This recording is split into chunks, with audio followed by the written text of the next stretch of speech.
बताया कि मैं हिंदी लिखता चलूंगा, अंग्रेजी बाद में लिखूंगा। जैसे लड़का दिख रहा है, लड़का पढ़ाया जाता है। दिखा या और बड़ा करूं मैं इसको? सो दिख दिख रहा रहा है। दिख अब रहा है। सर, दिख रहा है। ठीक है, अब देखिए इसमें सबसे अच्छी बात क्या है। मैंने आपको शुरू में बताया था कि जिस वर्ब में ता है ती है होगा, ता है ती है होगा, उसमें हम लोग क्या फॉलो करते हैं? रूल ये फॉलो करते हैं कि इज एम आर जो हेल्पिंग वर्ब है उसका प्रयोग नहीं करते हैं। क्लियर है? ये जो सेंटेंस आप देख रहे हैं, अब मैं ग्रामेटिकल थोड़ा सा बताता हूं आपको। ये जो सेंटेंस है ये प्रेजेंट इंडेफिनिट का सेंटेंस है। लड़का पढ़ाया जाता है, लेकिन ये पैसिव वॉइस में लिखा गया है। तो लड़का का जब हमें अनुवाद करना होगा तो लड़का के लिए हम क्या लिखेंगे? The boy. द बॉय या ए बॉय लिखेंगे। बढ़िया है। अ उसके बॉय, बाद हाँ ए अ बॉय, बॉय, हाँ। उसके बाद अगर एक्टिव में है तो उसमें इज एम आर का प्रयोग नहीं होता है। जब वो पैसिव में है तो इज एम आर का प्रयोग होगा। ए बॉय इज, और वर्ब का थर्ड रूप टीच का थर्ड रूप क्या है? टॉट। टॉट। बस ये इतना लिखने से आपका ये पैसिव वॉइस कंप्लीट हो जाता है। A boy is taught.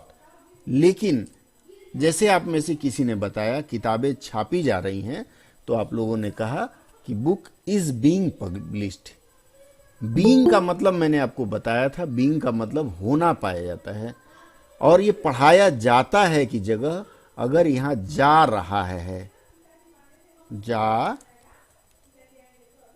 जा रहा है जब आएगा तब इसमें यहां बीइंग जोड़ा जाएगा। Is being taught. हाँ, इज बीइंग टॉट। ये हम लोग क्या करते हैं, यही एक बड़ी गलती है जो हम परीक्षा में करके आ जाते हैं।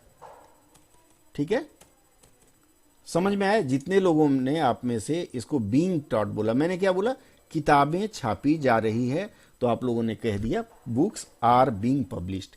जहां रहा है, रही है का प्रयोग होता है, वहां क्या होता है? आईएनजी का प्रयोग हम लोग करते हैं अमूमन। लड़का पढ़ रहा है, बॉय इज रीडिंग। राजेश पढ़ रहा है तो राजेश इज रीडिंग। मैं दूसरा तरीका एक बताता हूं, बच्चों का तरीका। मैंने आपको बताया जहां रहा है रही है होगा, उसमें आईएनजी का प्रयोग होता है वर्ब में। याद है किसी को? नहीं याद है? जी सर याद है। तो ये यस आईएनजी सर। आप इसको मान लीजिए। ठीक है, आईएनजी मान लीजिए, हमने रहा है के लिए आईएनजी ले लिया और बॉय इज बीइंग करके निकाल दिया। इस तरह से रहा है रही है का अनुवाद जब आएगा तब ये होगा। और ये बहुत बड़ा कंफ्यूजन होता है। उस दिन मैं समीक्षा कर रहा था तो मैंने बताया भी था पिछली क्लास में आप लोगों को कि अगली क्लास में हम इस पर जरूर चर्चा करेंगे और आप लोग याद दिलाइएगा। स्पष्ट है? आगे बढ़े हम? हाँ या ना? ठीक है, स्क्रीन पे लिखा है लड़का पढ़ा रहा है। Sir teaching. बहुत सर सुंदर। आवाज ब्रेक हो रही है आपकी। ब्रेक हो रही है। ठीक है, चलिए मैं बोल देता हूं। देखिए, लड़का पढ़ा रहा है, तो पढ़ाना का क्या होता है? टीच करना होता है। टीच में हम आईएनजी जोड़ देते हैं। ठीक है, ए बॉय इज टीचिंग, लड़का पढ़ा रहा है। लेकिन जब इसी को हम दूसरे रूप में लिखे तो हमने लिखा boy is being taught, active और पैसिव। लड़का पढ़ा रहा है तो लड़का खुद करता है, ये सिंपल सेंटेंस है। लेकिन जब इसका कंटिन्यूअस का पैसिव वॉइस जाता है तो उसमें बीइंग का प्रयोग होता है। स्पष्ट है? अगला वाक्य लें। Yes sir. चलिए, अब एक अभ्यास के लिए मैं देता हूं। लड़के धोए जा रहे हैं, लड़के धोए जा रहे हैं। थोड़ी कठिनाई बढ़ाना पड़ेगा ना। Sir the boy is being मैं पूछूंगा उसके बाद बताइएगा। Sir being bitten. Being beaten. boys are being beaten, sir. अच्छा, ठीक है। अब एक चीज देखिएगा, मैं अभी राहुल जी के एक प्रश्न के जवाब के रूप में बढ़ूंगा। लड़के की जगह मैं कपड़े कर दिया। कपड़े धोए जा रहे हैं। वाज, क्लास वाज, क्या होगा? एक Being एक कर was. बोले, कोई एक क्लॉथ्स बोले आर तो बीइंग हाँ, वॉश्ड। Very good. Yes. वो धो रहे हैं तो उनको वॉश नहीं कर रहे हैं, उनको बीट कर रहे हैं। और कपड़े धोए जा रहे हैं तो यहाँ कपड़ों के लिए वॉश्ड करते हैं। ये सूत्र याद रखिएगा, मैंने पहले भी बताया है कि ये बहुत कंफ्यूज करेगा आपको कि संदर्भ के अनुसार, हाँ आप लोग सही लिखें, संदर्भ के अनुसार शब्द का प्रयोग, कॉन्टेक्स्ट के अनुसार वर्ड का सिलेक्शन आपके लिए जरूरी रहेगा। ये हो गया, आपने इस तरह से किया। बहुत हूं, लड़का पढ़ाया जा चुका है, ये सब पैसिव में चल रहा है, ध्यान रखिएगा। पढ़ाया, A boy has been taught. Taught. Yes. A boy had been taught. Had कहाँ से आ जाएगा? है, Has or Has been होगा। Has. तो इसका वो होगा बॉय हैज बीन टॉट। ठीक है, अब इसको थोड़ा सा हम और बढ़ते हैं। देखिए एकदम आसान आसान सर आपको मेरा होगा। एक क्वेश्चन है हाँ, कि बोलिए। ये जैसे कि कुछ लोग बता रहे हैं कि a boy has been taught और कुछ लिख रहे हैं बॉय हैज बीन टॉट, तो दोनों ही ठीक है या बॉय हैज बीन टॉट वाला ठीक है? दोनों ठीक है। दोनों इसलिए ठीक है कि कई बार हम लोग ए का प्रयोग अंग्रेजी में कर लेते हैं, जी, लेकिन उसका जी। हिंदी में अनुवाद करते समय एक लड़का पढ़ाया गया नहीं करेंगे। हाँ जी, हाँ जी, हाँ जी, आपको लिखना होगा एक लड़का पढ़ाया गया, तो वहां वन बॉय वॉज टॉट लिखेंगे। जी जी जी क्यों? ए का मतलब ही तो एक होता है, जी जी। तो क्यों नहीं होगा? सर क्योंकि ए का सर दो सेंस रखता है, एक कोई लड़का और एक होता है एक का सेंस। बिल्कुल तो यहाँ सही। कोई ए वाला का मतलब सेंस कोई जी, है। जी। हाँ, कर रहा है। ये कोई, और एक जो गिनती है, गिनती के लिए तो अंग्रेजी में वो शब्द है ना। स्पेसिफिक है। नहीं, हाँ गिनती जी। के लिए अंग्रेजी में शब्द है ना, 1 2 3 4, तो जी, उसको जी। लिखेंगे। ठीक है, ये तरीका आप याद रखिएगा।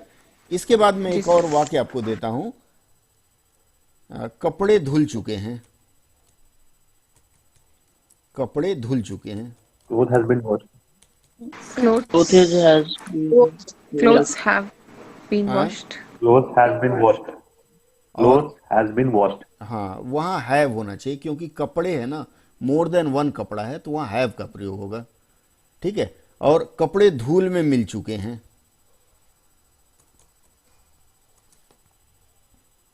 थोड़ा सा हम और इसको क्लिष्ट करते हैं। both his have कपड़े been धूल में मिल चुके हैं, क्या both होगा? his has been mixed into धूल में मिलने का क्या मतलब होता है? धूल चटाना, धूल में मिलना, कुछ इस तरह का हम ये कर रहे हैं। कपड़े धूल में मिल चुके हैं, dirty होगा। गंदा का सेंस में आएगा सर। Dirty होगा सर। नहीं, धूल Clothes में। have been dirty. ठीक है, सुन लीजिए मेरी बात, Destroyed हो सकता है। मेरी बात सुन लीजिए। ये धूल का मतलब, यहाँ धूल में मिलाना क्या होता है? मतलब एकदम खराब हो गए, वो गंदे नहीं हुए, खराब हो चुके हैं। Spoil होगा। तो ये धूल Spoil। में मिलना, इसका मतलब होता है डिस्ट्रॉय होना। Yes. डिस्ट्रॉय का तीसरा रूप क्या होगा? Destroyed. Clothes have been destroyed, इस तरह का आप प्रयोग करेंगे यहाँ। क्लियर है? कोई डाउट हो तो मैं फिर एक बार बता दूं। बेसिक है, लेकिन हम लोग अक्सर गलती करते हैं। अब हम पिछली बार जब हम एक अनुवाद का अभ्यास करा रहे थे, तो किसी ने पूछा था वाज का प्रयोग क्यों होगा। आप में से अगर किसी को याद हो, मैंने बोला भी था कि अगली क्लास में आप रखिएगा, हम चर्चा करेंगे इस पे। याद है किसी को?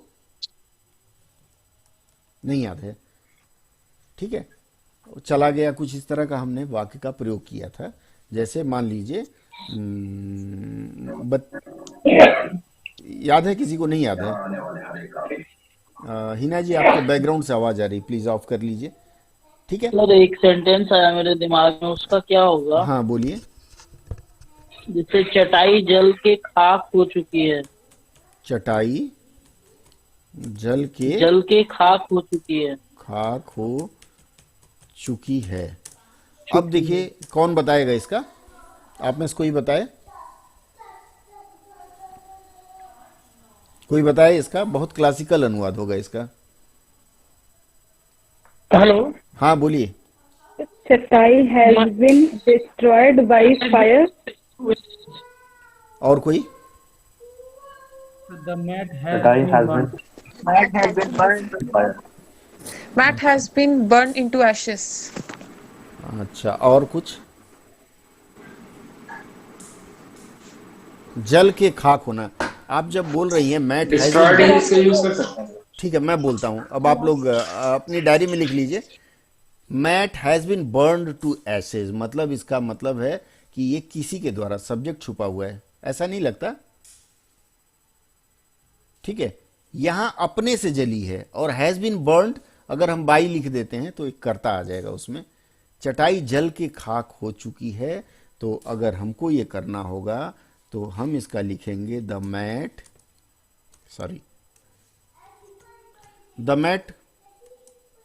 ये तो सहमत है आप लोग? ठीक है। Yes sir. Has converted into Ashes, पहला तरीका ये है इसका। ठीक है, कन्वर्टेड इनटू एशेज, या मैट हैज टर्न्ड, कन्वर्टेड की जगह आप यहां टर्न्ड लिख दीजिए। एशेज का मतलब ही होता है जल के खाक होना। टर्न इनटू एशेज या कन्वर्ट इनटू एशेज का मतलब, ऐश में कब आएगा वो कोई भी सामान? जब वो जलेगा तभी आएगा ना, जब वो जल जाएगा तब तो यहाँ आपको ये प्रोवर्ब के रूप में आ जाता है। सर turn into हैज के ashes। बाद बीन आएगा ना, हैज के सर, बाद ये बीन कैसे- आएगा। जल चुकी है तो हैज के बाद बीन लगाएंगी तो सब्जेक्ट इसमें लाना पड़ेगा। Has okay converted, sir. वो स्वयं सर जली है। चटाई खुद तो नहीं जलेगी, इसी के द्वारा ही जलाई जाएगी क्यों? ना। गुस्सा आ गया तो जल नहीं जाएगी? जैसे मान लीजिए मैं वैसे मजाक के लिए कह दिया, चटाई खुद कैसे जलेगी? क्योंकि चटाई जला के खाक कर दी गई अगर आता है तो लिखते चटाई has been burned into ashes, जला कर खाक कर दी गई। ठीक है, इसको अगर ऐसे हम लिखते हैं, चटाई जलाकर खाक कर दी गई, तब यहां आता the mat has been burned to ashes. दोनों वाक्यों में अंतर नहीं लिख रहा है आपको? देखिए दोनों वाक्य ऊपर और नीचे वाला देखिए, अंतर स्पष्ट पता चलेगा। चटाई जलाकर खाक कर दी गई या कर दी गई है या की जा चुकी है, इसका मतलब किसी ने किया है, तो उसमें आप लिखेंगे the mat has been turned into ashes. Has been अगर लगा देते हैं इसका मतलब है किसी ने किया है, सेंटेंस नंबर 2। लेकिन चटाई जल के खाक हो चुकी है, इसका मतलब कोई और होगा। मान लिया आग लग गई है, तब हम किसी को दोष नहीं देते हैं ना। मान लिया अचानक आग लग गई, तब the mat has turned into ashes. ये दोनों वाक्य ध्यान रखिए, दोनों में अंतर क्या हो रहा है? कोई और बताएगा आप में से? स्पष्ट जिनको नहीं हुआ वो बताएं मुझे। सर हाँ बोलिए, repeat कीजिए ना, समझ गुड़िया जी नहीं बोलिए। आया। नहीं सर बोल समझ रहे आया। हैं सर इसमें। हाँ सर बोलिए। इसमें आप ये चटाई जलकर खाक हो चुकी में हैज लगा रहे हैं, और जब लिख रहे हैं कि जलाकर खाक कर दी गई तब हैज भी लगा रहे हैं। बिल्कुल। क्यों? सर लेकिन हाँ बोलिए। सर लेकिन इसके ऊपर वाले सेंटेंस में कपड़े धुल चुके हैं, इसमें आपने क्लोथ हैव बीन वॉश्ड, इसमें भी तो कोई धोने वाला नहीं है सर। तो धुल लेकिन चुके ठीक है, उसका आप क्या लिखना चाहते हैं? कपड़े धुल चुके हैं तो क्लोथ हैव वॉश्ड। किसको? सर कपड़े धुल चुके हैं। धुल चुके हैं, आप ये वाक्य है। Yes. और आप कहना चाह रही हैं CLOTHES, क्लॉथ्स हैव वॉश्ड, ये बोलना Have- चाह रही? जी सर। आप स्वयं पढ़िए, ये सही लग रहा है गलत लग रहा है? सर यही तो पूछना चाह रहे हैं सर, इसमें ये गलत क्यों लग रहा है सर? हाँ देखिए, यहाँ अब कपड़े धुल चुके हैं, clothes have washed, clothes have washed. अब मान लीजिए क्लॉथ्स की जगह हम बदलते हैं, आपको समझ में आ जाएगा। मैं लिख देता हूं यहाँ गुड़िया, गुड़िया हैव की जगह मैं एक्चुअली गर्ल्स कर देता हूं, गर्ल्स हैव वॉश्ड। समझ में आ रहा है? बात समझ में आ रही है क्या? गर्ल्स हैव वॉश्ड, कुछ धोया है लड़कियों ने। ठीक है, क्या धोया है? यूटेंसिल्स, कुछ भी ले लीजिए। हाँ, इसका मतलब है कि आप उसमें कह रही हैं कपड़े धुल चुके हैं, इसका मतलब कपड़ा खुद धुलेगा? चटाई तो खुद जल सकती है, लेकिन कपड़ा खुद धुलेगा क्या? कपड़े भीग जाएंगे। भीगने का जब अनुवाद होगा तब हम इस तरह से कर सकते हैं, लेकिन इस अनुवाद में ऐसा नहीं करेंगे, ध्यान रखें।